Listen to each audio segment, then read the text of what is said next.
Hi everyone, and welcome to the Knowledge Panel, episode 12. And we're talking about local SEO in 2021 today. And this is brought to you in conjunction with inlinks.net, who are sponsoring this event. So thanks very much to them. Without them, it wouldn't be on. However, we're not particularly talking about inlinks at all today. We've got some pretty good experts on today. So I want to bring them up. Greg, why don't you start off? Who are you and where do you come from? Our panelists today. I am Greg Gifford. I come from my mother. I'm in Dallas, Texas, and I am the vice president of search of Search Lab Digital, and I've been doing local SEO for, I don't know, forever. It seems like forever. 12, 13, 14 years. I lost track. And Colan, who are you and where do you come from, sir? Yeah, I'm Colan Nielsen. I am live in a city called Newcastle. It's about an hour and a half east of Toronto, Canada. Been doing local for 11 years, since 2010. And I'm the vice president at Sterling Sky. We're an agency and we do, it's all local all the time, as Mike Blumenthal would say.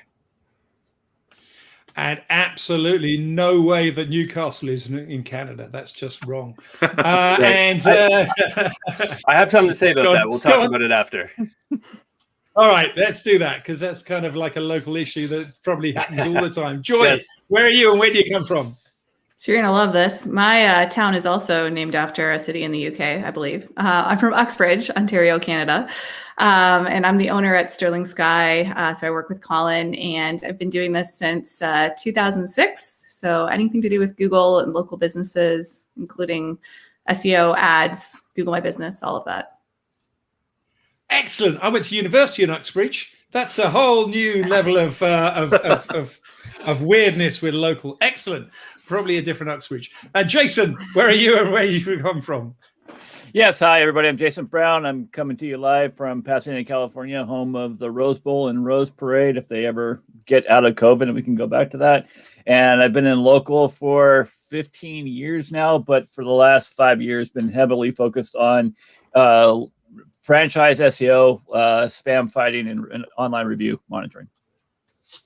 So I got to say, a really, local SEO focused powerhouse, I think, on this, which is a good thing because, as I say, I don't know anything about local SEO, so I'm pretty glad that I've got some pretty heavy hitters on the show today. We're coming to you live, I think, on YouTube and probably Facebook, although we pressed some buttons a little live. My producer, David Bain, is going to tell us where we are and where we should be, where you can hear about it. We are indeed. We're broadcasting live everywhere that we should be, which happens to be on Facebook on the InLinks channel, YouTube on the InLinks channel, and also on the InLinks handle on Twitter. And of course, any replays, if you don't manage to catch the whole thing, catch us on Spotify, Apple Podcasts, Google Podcasts, if you just want to listen to the replay. Excellent. Brilliant. So guys, let's start off with we're going to go and move on to 2021 in particular, but I'll start with the basics really. And the basics for me is it just about Google Maps? Is local SEO just about Google Maps? Joy, I think you've got some opinions on this, but to me, it's all about Google Maps. Is that right or wrong? I would say wrong. So I think we see Google definitely, like I'd say Google is where you'd probably want to focus 90% of your efforts, but not just Google My Business. People forget that organic still matters. There's lots of searches that organic drives a ton of traffic. So don't leave that out. And then also I'd say like ads, even though it's not under the umbrella of SEO, there's a lot of overlap, especially now with local service ads, which depend on your Google My Business listing. So you kind of have to have a strategy in place that conquers all of them. So ads overlap. How does that work? Can I elaborate a little? Yeah, local service ads are the ones that show up for like realtors, lawyers, most home services, and they actually use your Google My Business listing for kind of the core information. So all your reviews, you get to have like a photo on there. It's a totally separate platform, but because it's using your Google My Business listing, there's a lot of overlap. And then it also really steals traffic away from some of the other sections. So if you're not paying attention to it, you could be missing out a lot. Okay, I don't know if anyone else wants to jump in on that. I mean, is there any other? So does it sounds like the Google My Business listing is critical for local SEO. Greg, do you want to jump in? Would you agree? Yeah, I mean, your Google My Business listing is what allows you to show up in Google Maps or in the map pack. And most people that don't know much about local SEO at least understand, hey, I want to show up in that map pack where it's the map and the 3, or now on mobile 2 results underneath. But one of the things that we always have to work on educating clients about is you can't just think success equals showing up in the map pack, because real world location plays into it so much, and proximity and how far away the results are from the searcher and what you specified in your search query. And I mean, Darren's done tests, Joy's done tests, a bunch of us have done tests, where the one I really liked the most was Darren did one in London where he did a search for dry cleaners and then walked a block away and did a search for dry cleaners, and then walked a block away and did a search for dry cleaners, and then did it again. And all 4 search results were different because his location had changed just by 1 block. So if you're a dry cleaner in downtown London, you can't say, I want to show up number 1 in the map pack, because you might, depending on your location, but you might be 2 or 3 or 4 or whatever. And businesses always are like, I want to be at the top of the map pack. And that's not necessarily the way to win, because like Joy said, there's the organic stuff, there's the local service ads, there's a lot of other ways to still win in local. Yeah. Jason, anything to add on that? Yeah, I think the easiest way to trigger ranking in the map. Thanks for using the secret sign, by the way, Jason. Thank you for using the secret sign. Yeah, I was gonna say, if you want to, rank in the map pack, the easiest way that you can do it is enable location extensions in your GMB. So that way you're setting up your map. So that way you can actually cover an area that you're actually not located in. But yeah, maps is definitely ads is definitely gonna be the biggest benefit you have, because Google basically is putting multiple options to place ads. So you have your LSAs up on top. You might actually have regular ads. You might have ads in the local pack. So yeah, you need to focus on your ad strategy, not just your local GMB strategy. But I mean, there's also a bunch of other areas that local actually matters. And that's going to be, like Facebook. So, you want to make sure you get Facebook set up, because people are going to, ask for recommendations and want to share businesses. You're going to want to collect reviews there. And when you're looking at your Google My Business, profile, that knowledge panel where it shows all of your information, when you scroll down, you're actually going to see reviews from the web. So there's going to be actually other platforms that your reviews strategy is actually going to take, matter. So that's where you're going to want to make sure that you have a higher rating on what sources Google is showing as part of your business profile. So I'll come back to reviews in a little bit if I can, but I just want to stick on that. The LSA listings, or local search ads, I assume that stands for. So is it true to say then that you're really going to, realistically, Google have got it, so you're going to have to spend some money to do well on Google for local? Colan? I would disagree with that. Okay. We definitely have businesses we've worked with over the years that have even run into situations where they needed to shut ads off because other things were just doing so incredibly well. And you can make an argument that if you're showing up everywhere organically, if you're not also doing ads, well, that's just a place your competitors are going to show up. So that's a valid argument, but no, we've definitely had success with like no ads running for sure. All right. That's cool. Okay. So, let's move on then and stick with you, Colan. 2021, best practice. You've made some notes for us to kick off. What would you say are some of the best practice tips that you've got for 2021? And then if anybody else has come in, Greg doesn't know what the secret sign is, so he's just going to have to wave his hands. Really how did I miss the secret sign thing? You turned up late. Sorry to the introduction. I was stuck on another call. Sorry. Basically, wave your hand if you want to speak, because I don't want to go, Colan, Joy, Jason, Greg, sure. Colan, Joy, Jason, Craig. If you haven't got anything to say, then I don't need to pull you in. So just be a little bit more fluid, guys. And we'll be grand. And tell me when I'm wrong, because I'm happy to be the idiot of the call. But Colan, you've made some notes on best practice 21, so we can you can put them out and we can pull you down. Yeah, I wanted to make sure I brought this up because I've talked about this a few times this year, and it's definitely worth mentioning again. And this is a theme at Sterling Sky where we're basically training ourselves to watch what Google does and not just watch what Google says. And this is very applicable in the Google My Business world. You've got your Google My Business guidelines, which have these very explicit, maybe they're not very explicit, but somewhat explicit instructions. But the way that Google actually acts often contradicts or is outside of what they're saying. So I'm not telling people to break Google's guidelines, but what I'm saying is to be put your thinking hat on and pay attention to what Google does. Perfect example for this. So if we remember back in 2019, everybody was talking about how Google was going to strip the gold stars based on schema from the organic search results. But for the next 2 years, we still saw the gold stars appear in the search results when certain types of schema were added. So basically, if you decided to take Google's advice in 2019 and stop doing any markup for some of these categories, you would have missed out on 2 years worth of increased click-through rates, activity, getting these gold stars, which they didn't officially kind of turn off till January 2021. So almost 2 years between what they said and what they actually did. So that's an important distinction. I think everybody needs to kind of think in those terms. Okay, can I just come on that? How do you go about doing that? If you're an SEO, if you're running a business, how do you track what Google does? Because Greg just said that you walk a block down the street and you get a different result. So that's got to be quite tough to do, right? Do you got any tools for doing that? Any suggestions? Yeah, I'll let some others jump in, but the two that jump into my mind. So if we're talking about tracking Google changes, like say changes to their rules, their guidelines, that kind of thing. I know Joy, for instance, she tracks a bunch of documents with a tool, which she might share. But if we're talking about actual tracking rankings across like a market or something like that, and we're trying to assess how proximity is impacting the business, you want to get on these Geo Grid ranking reports, which we might have time to talk more about. But that's the way that you can visualize how you rank with proximity at play across an entire market. So Geo Grid reports are essential for that. Okay, I don't mind you talking about brands, by the way. It's fine. I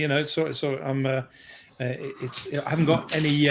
You can talk about any products if you think they're good. Then shout them out. So Places Scout, then Places Scout's awesome for those Geo Grid reports, and it's cool because let's say you run them, whatever your cadence is for running it. Let's say it's once a month or twice a month or whatever. It will automatically stitch those Geo Grids into an animated GIF. So then you have an animated GIF that shows, and the way the Geo Grids work, for those of you that don't know, is you'll enter a keyword and you'll set locations and it will spoof that location. So let's say you've got, half a mile, every half a mile, you're running a grid. So it's 11 this way and 11 this way. So you have that 121 spots, and they'll give you a number and a color based on where you show up in the pack. So you want to be green. So if you start off and you've got this grid and your business is in the center and there's a little bit of green there, over time, if you do good SEO, you'll see that green kind of blossom out and spread. And it's just a really cool effect to see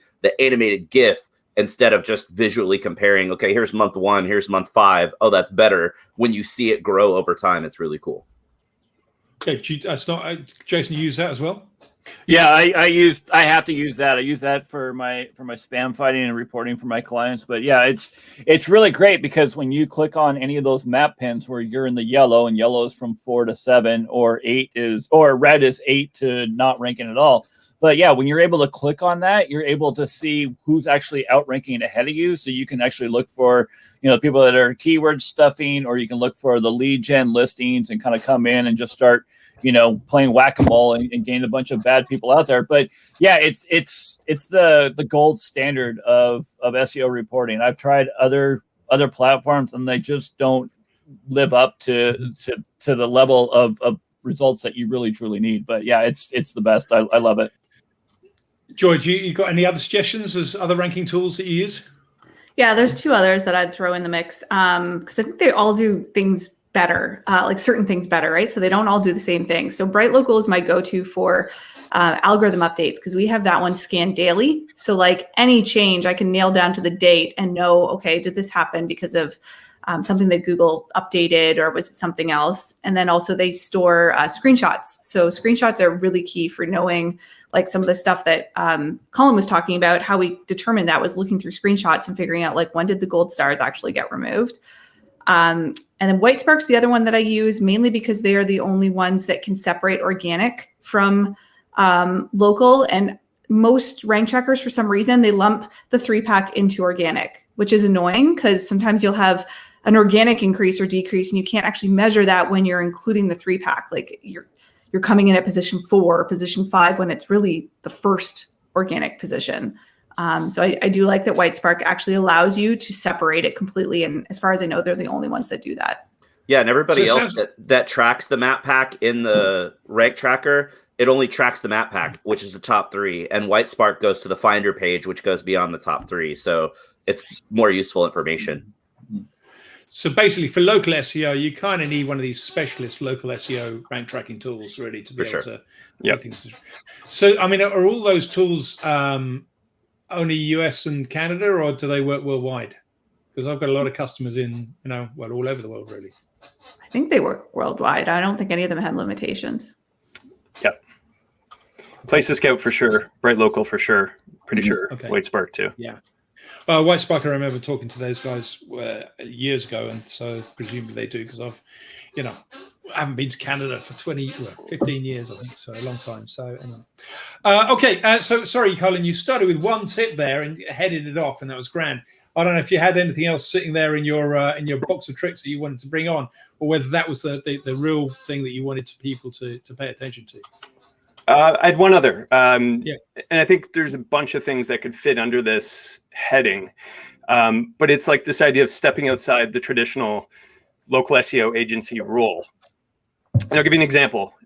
So this is something we did very recently, and we've been doing more of over the last, certainly the last year, where we're actually advising businesses on how to select a good business location that'll actually give them like a local search edge, if you will. So we've almost adopted this like. Okay, I've lost you.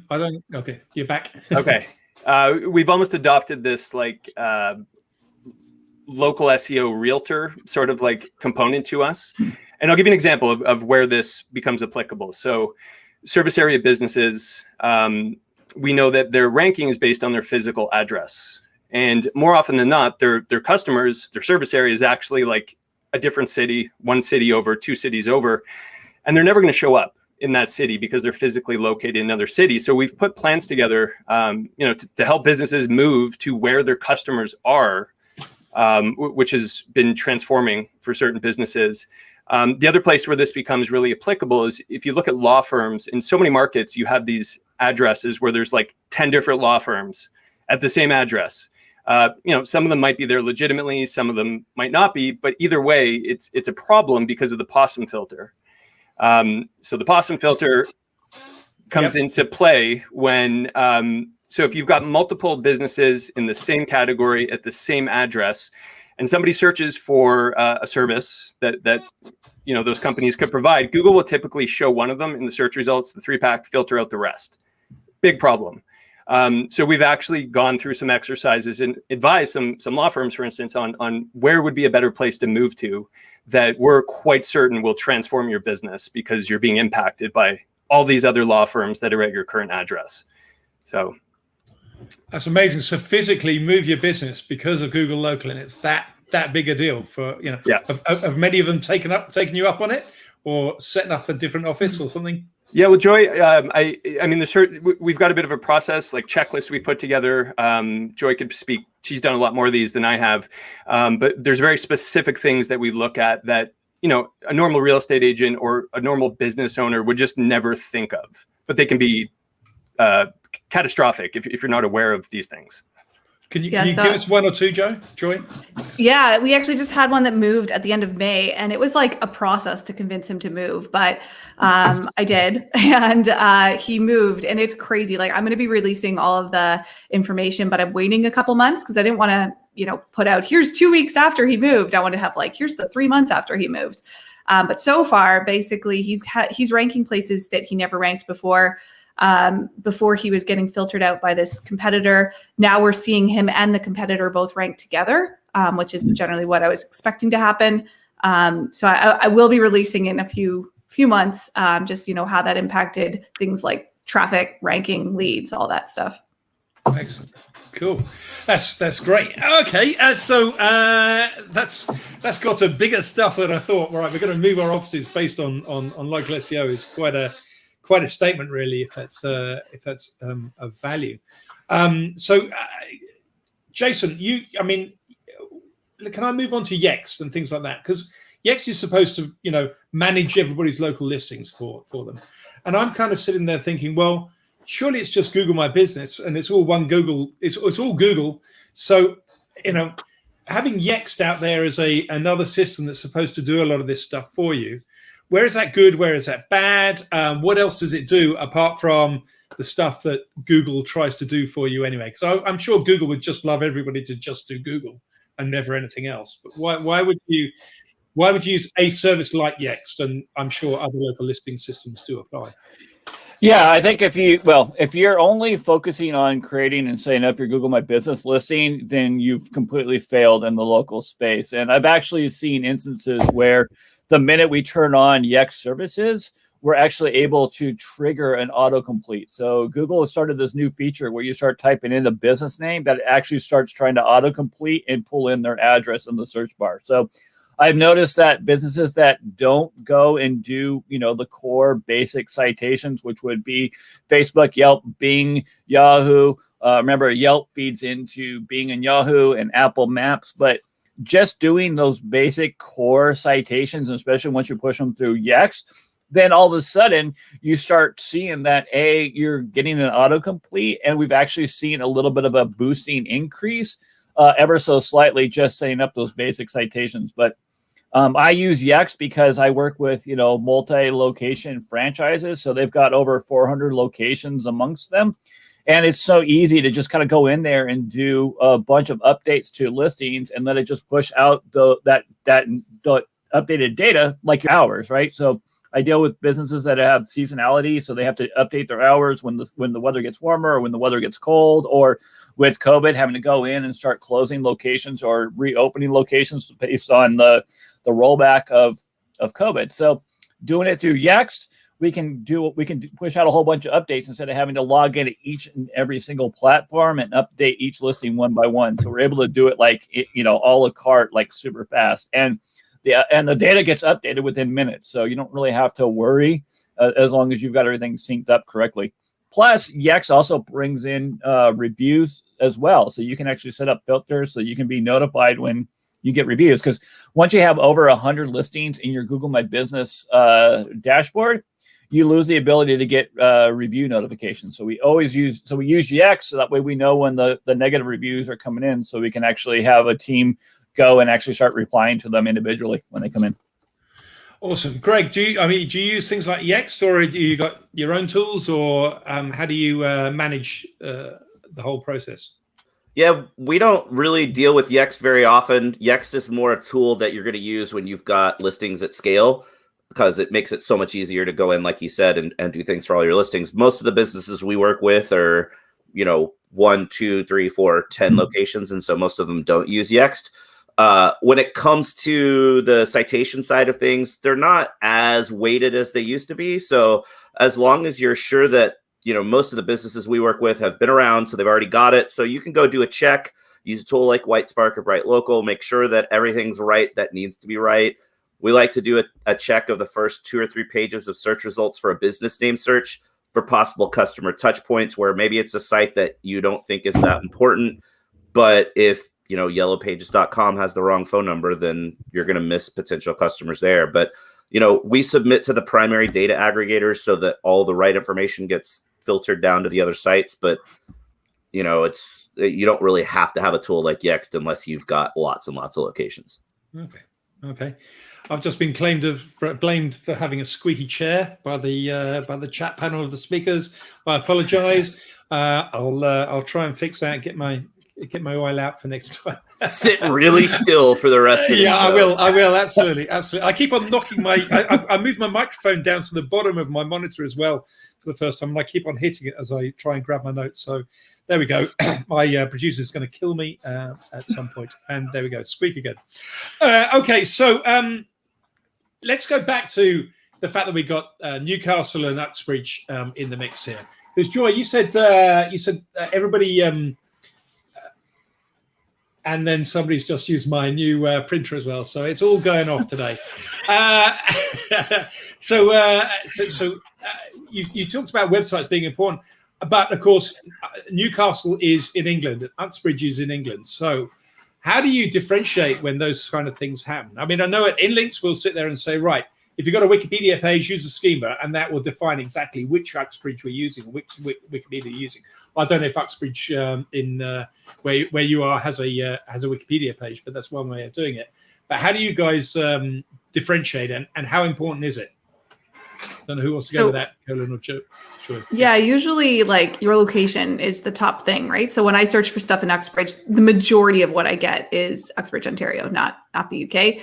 Where it gets tricky is like I'll search the other day, I think it was a Manchester I was looking up. I think there was a Manchester somewhere in the States and in England. And because I was searching from Canada, Google had no idea which one I was looking for. So I did have to add like the state abbreviation onto the end before I get results that I was looking for.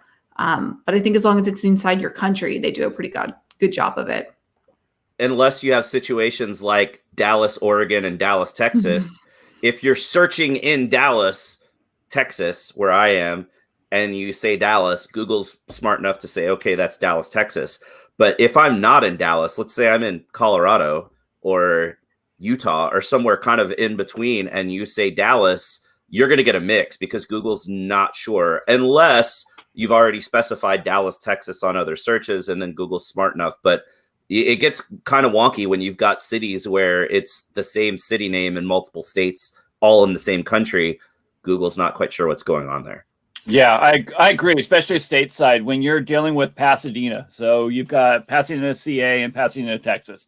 And I've actually not experienced it to the degree that Greg's had. So I've been in California, and I'll type in the Joint Chiropractic Pasadena, and all of a sudden I'm getting Pasadena, Texas. And, so Google's like, okay, well, which Pasadena do you truly want? Even though I would be closer to the Pasadena location. But yeah, that's where it gets a little trickier. And that's where you got to worry about the auto completes and the auto suggestions and make sure that, when the knowledge panel is coming up, it's actually the correct knowledge panel. And that's what we notice the biggest trick is with dealing with franchises is you have multiple businesses in a location, say in like Raleigh or in Texas or in Houston, and everybody wants to show up for, the Houston terms. And Google's just kind of like, well, we're going to kind of willy-nilly pick and choose who we want to show up. Okay. So, okay, I'm going to move on to a slightly different question then. I would talk about franchises in particular, Jason, because if franchises are set up, Andy's got a question in there. Okay, if client is using a .com in Canada, which many do, from Vancouver, BC, he's saying that you get Washington results too. So there seems to be an overlap between countries there when Washington and Canada and Vancouver are very close to each other as well. Yep. Which is kind of interesting. So it's more about the geography than it is about the national borders, possibly sometimes, which is kind of interesting. Okay, so but Jason, I wanted to go on and talk a little bit about franchises in particular. If you're a franchise or a franchise owner or a franchisee, you got two strategies really, I suppose you could go down. The franchisee could either have their own websites, or they could just plug into the master franchise's website. Which way should they go and why? Well, it's going to be that depends, which I hate to say, but I would push everybody. That's banned on this show. That's banned. It depends is banned on this show. I know. Well, so if the corporate website is actually performing well, and so they've optimized properly for SEO, so they've done the audit, they fixed, all the technical issues, they got like the best, content, then that would be your best model for pushing all your franchises to that website. Now, if the website is lacking, and I've seen some franchises that have like been really piss poor, and there's like the sandwich shop company, or no, Wingstop. So you go to the Wingstop website and they actually don't have the menu. So they don't have, any of their products, any of their information. And so it's severely lacking. So that would be a situation where you'd want to create your own website. But I mean, here's the other thing. When you're doing one website for all the different locations, you can set up micro websites in them so that you'll have your own listing, set up. You can actually build it out with your own information. But if you think about all the links that are coming into this one major corporate website, then you're going to actually have you're going to actually perform most of the time a lot better than if you were creating your own individual standalone website, because you're not really going to have a really robust link building strategy from what I've seen. And there's been situations where we've killed off individual franchises, individual websites, and perform much better. But it's also going to be dependent on corporate and what corporate allows. Sometimes corporate won't allow people to be on the website. Sometimes they won't allow them to have their own individual website. So you got to actually check with corporate to see with what they actually, specify in your contract agreement. Right, and I guess that's going to be an important thing. Joy, do you want to come in on that?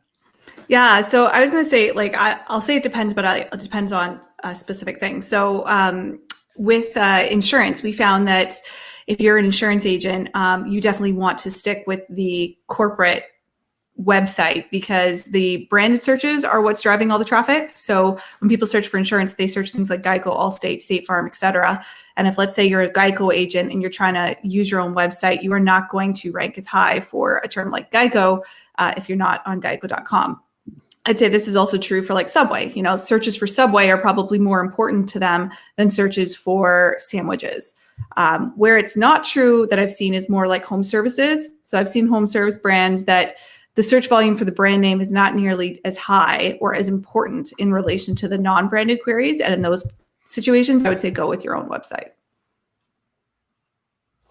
Okay. Anyone? Any other opinions there? Is it not a case of worth having everything? No, yeah. I mean, we'll just call them out. JD Byrider is a franchised used car dealer. They've got JD Byrider locations all over. They've got one corporate site, yet they don't allow the individual locations to touch the site at all. The site, like Jason mentioned earlier, if the site's set up well and proper SEO is done, then it's great. But in this case, it's not set up well. There's no SEO on it. They don't allow anybody to do SEO on it. You can't add any content. There's no locations mentioned whatsoever. It's a location finder page, not individual location pages. The inventory is just a massive inventory. So the individual vehicle pages don't have location information on them. So those guys are forced to kind of go set up their own kind of individual sites if they want to show up well, because otherwise you don't compete well against everybody else for used car searches, which is what the general public is searching for. So yeah, Jason called it. It completely depends on what corporate allows you to do, because if corporate's got it set up great, awesome. If they don't and you can't change it, then you're going to have to go get your own site. You're muted. This is what happens when you've got a squeaky chair. The squeaky chair gets the mute. Yeah, okay, and I don't know if Jason wants to come in with what he had in the chat there, but so Jason, let's move on then to spam and local SEO generally, because you're big on spam, as in trying to stop it. I'm guessing I'll just go with that, as opposed to trying to create it. Where does spam get involved in local SEO? What are the main problems in local SEO? Well, the main problems in local SEO is Google just does a really poor job of vetting listings that get created. And so, people that are, struggling in their markets will start, coming in with, using fake addresses or their friends' addresses or employees' addresses to create listings. But because Google puts such a huge emphasis on the name of your business, so they will go and do commercial cleaning Brisbane, commercial cleaning Sydney, and so just having your name set up that way is actually going to propel you over a business that's actually doing things by the book. And then another emphasis of people that Google has that needs to be fixed and changed is putting your keywords into your reviews. And so these, so there's a bunch of people that will go out there and they will create as many fake listings as they want. And they don't just do like, 1 or 2. So they'll do, 100 in like a geographical area, or we'll see it where there's like, thousands upon thousands of lead gens going all across the United States. We're seeing it in the UK as well. Tim Capper has been trying to clean up the lead gen space, but basically it's a bunch of, black hat or marketers that want to go out and create listings so that they can make money just selling those leads. And so spam is a huge issue for a lot of markets. And the markets we usually tend to see the spam in is the businesses where you're not going to actually go to that physical location. So your main point of contact is going to be a phone call, filling out a form. And so, so you wouldn't go and create, a bunch of lead gen listings for Subway, because that wouldn't make sense, because people are actually going to come into the Subway. But if you are creating a bunch of lead gen listings for, say, lawyers, because you're going to call them, or for cheap car insurance, or plumbers, painters, roofers, that's where you're going to see it, because these are the people that can actually be coming to your house. You're not going to go and visit them. So if you've got like a clogged sink, you're not going to take your sink out and take it to the plumber to go fix it. You're going to call them to come in. And so that's where we see the most abuse happening with Google. Yeah, that happened to me just recently. I've got a little cottage in the depths of Wales in the Snowdonia National Park. So I definitely wanted a local plumber when the plumb thing broke. And so, I did exactly that. Google, and I ended up with somebody in Essex, completely the other side of the country. And of course, they can't find a plumber in Bala in North Wales. There's nobody in 100 miles. There's only 4 plumbers. I need those 4. There's no point in me going to anyone else. So I can see how that is a real pain in the neck, and it was for me. It was for them who guaranteed a plumber within an hour. Anyway, Right. So okay, right, okay. I'm going to finish up with the one question that I kind of have to do because Greg's here and I'm here, and just ask a little bit about links. Are links important for local SEO or not so important? And if they are important, what's different about links than normal websites? So I'll go with Greg because I know he talks about this stuff a lot. Yeah, I mean, links are very important. Just like the traditional algorithm, it's a really weighted piece. You have to get links. The thing is, in local, gosh, I could talk about this for hours. In local, it's just a different mindset for links. They work differently in the local algorithm. So you don't have to go for these big, massive links from, The Guardian or CNN or Coca-Cola or whatever. Local links, so links from digital entities in your particular area, carry a lot of value and back up that local relevance. So it's like, the easiest way to think of it is marketing has kind of come full circle. All the things that businesses used to do to get engagement and to get their name out there in the community before we had the internet, everybody stopped doing once you got a website, because it's like, oh, you can find me online. I don't have to do all that stuff. Well, now you got to do all that old school grassroots marketing stuff again, because A, it gets you back out in the community, but B, it really helps build those local links. So, community involvement, sponsorships, local news, any of those things. And we could get really into it if we want to, but there's a lot of tactics there, but it's all about getting links from local businesses that have a reason to link to you. Jason, you're nodding a lot there. You agree with that?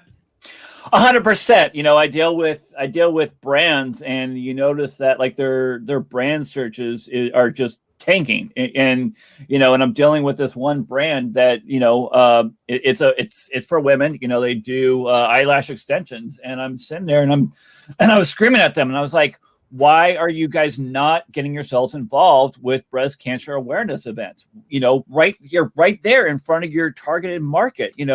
Start doing breast cancer 25K walks, and get out there and get involved in areas and events that your target audience is going to be at. But no, they relied heavily on local searches, and they weren't doing that brand building and awareness. So they weren't doing sponsorships. They weren't out in the community. They weren't sponsoring events. They, and you watch the brand searches just tank. Well, everything else, all the local searches. So eyelashes near me, eyelashes Houston, eyelashes Texas, all of those keywords, they were killing it on. But when trying to find their brand name, you couldn't, and it was just decreasing. And it was just like, this is where your bread and butter is going to come in, is from your brand awareness.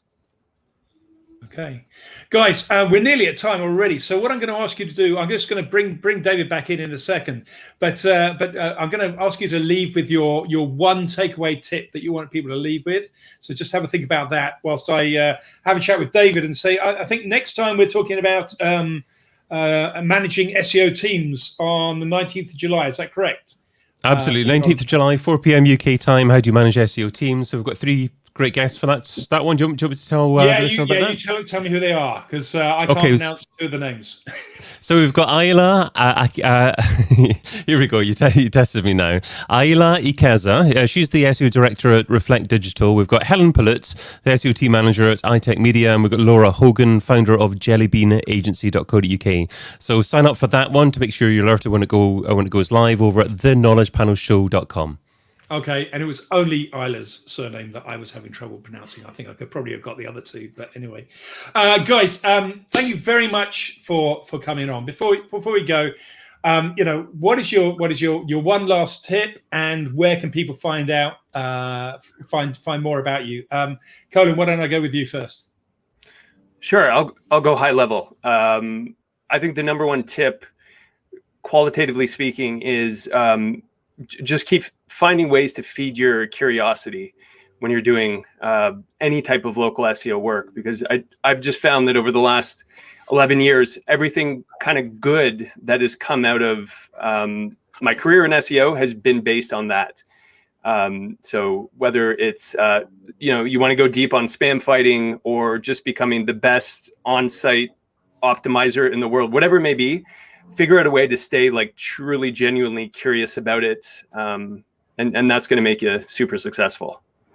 Excellent tip. Joy, want to give one? Yeah. So I think as marketers, a lot of times I think we get stuck behind tools and looking at numbers. So I would encourage people just to actually look at the search results more and more and more. I found a lot of the questions I have get answered once I start studying the search results and the actual like screenshots of search results that we have. Greg, give us one. The big one I've been talking about lately is don't forget about the basics. As marketers, we all kind of tend to chase shiny objects and, oh, what's this new thing we can do? Or what's this one? What's the silver bullet? And I did a presentation at Local U. A sub tip, if you're into local SEO, Joey wouldn't have said this because it's her thing, but go to the Local U conferences. They're awesome. It's all local all day. It's good stuff. But the presentation I did last time talked about how people tend to go after all these shiny objects and silver bullets. But if you just do the basics, the things that all of us have been talking about for more than 10 years at conferences, don't forget just content, links, and Google My Business. You can get stellar results just by being consistent and putting out good signals in the basic areas and not always trying to chase the next big thing and get awesome results that way. Thanks a lot. That's great. Jason? Stop ignoring your website. So if you want to do well locally, then you need to make sure that your website is properly optimized. So that you want to make sure that your links are working, that your GMB is linking to the correct page, that's well optimized for your keywords. Start looking at your website content. Make sure that you are not over optimizing for a particular keyword. I'm actually seeing a lot of cases where people are keyword stuffing their page, and so they'll put their keyword 48 times throughout the body of content, but another keyword that they're only using 4 times is actually ranking in the map pack, and the word and the term that's got too much content, too much usage, is actually not ranking. So your website's actually going to make or break a lot of your local strategy. So focus on your local website. Get somebody that can do a comprehensive audit on it to start fixing a lot of your issues, because also people are coming to your website. You're going to want to make sure that you actually can convert and not push them away. Okay, great, Jason. And if they wanted to come to you, where would they come to? Jason, Twitter handle, LinkedIn, somewhere. Where would they go? Yeah, you can find me on Twitter, Kaiser Holiday. So I'm on there all the time. Look for Jason Brown. I think Bad Axe Thrower now or something Axe Thrower. I used to be Kaiser spelled how? KEYSER. KEY. Okay. And then holiday like a holiday. Okay, I would have spelled that differently. So good thing to know. Right. Okay, Greg, where did we find you? It's super easy. Both LinkedIn and Twitter are just Greg Gifford, all one word, easy. Or Greg at Search Lab Digital if you got questions. I got open email policy. I'll answer you if you got a question. So pop me an email there. Amazing. Joy? So Twitter, I'm at Joyanne Hawkins, Ann with an E. And the local search forum is the forum that we own at Sterling Sky. So I'm always hanging out there. Amazing. Okay, very useful. We should get on that. Colan? Definitely most active on Twitter, at Colan Nielsen. And I always just tell people, my parents did this wonderful job with SEO in mind in 1982, and they named me. So just do a brand search. I own the first 2 pages with my whack spelled name. So lots of good stuff there.